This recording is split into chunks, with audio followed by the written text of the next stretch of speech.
আসসালামু আলাইকুম ওরহমতুল্লাহি ওবরকাতুহু।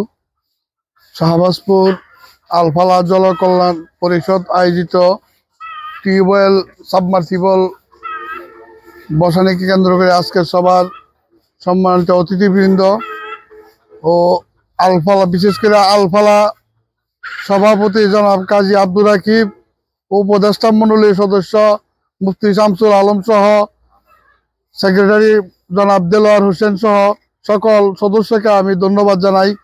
বিশেষ করে আলফালার যে দরিদ্র সীমার নিচে মানুষদেরকে নিয়ে তারা যে কাজগুলা করতেছে, যেটা সমাজের বিত্তবান লোকরাও করতে পারে না।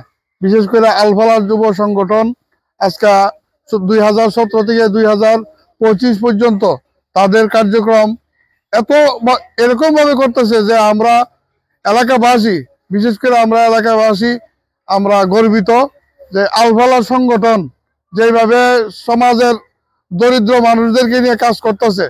আমরা অত্যন্ত আনন্দিত এবং খুশি যে তাদের এই কার্যক্রম।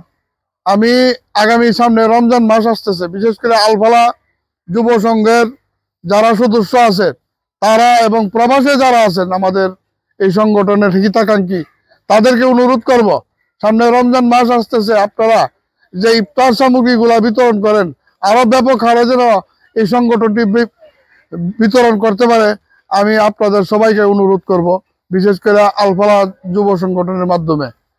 আমি আমার প্রাণ প্রিয় মুফতি শামসুল আলম, উপদেষ্টা এই আলফালা সংগঠনের, আমি মুফতি শামসুল আলম সাহেবকে অনুরোধ করব, উনি রমজান মাস আসার আগে যেন প্রবাসীদেরকে এই অনুরোধটা করে যে আমরা ব্যাপকভাবে যেন একটা ইফতারের আয়োজন করতে পারি এই আলফালা সংগঠনের মাধ্যমে।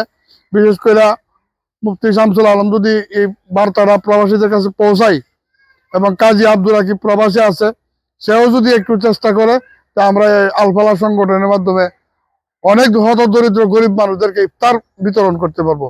বিশেষ করে আমাদের এলাকার হত দরিদ্র বেশি। আমি বিশেষ বক্তব্য আর করতে চাই না, সময়ের সংক্ষেপে অনেক লোক রয়ে গেছে। এই বলে আমি আমার বক্তব্য শেষ করছি। আসসালামু আলাইকুম রহমতুল্লাহ বরকাত।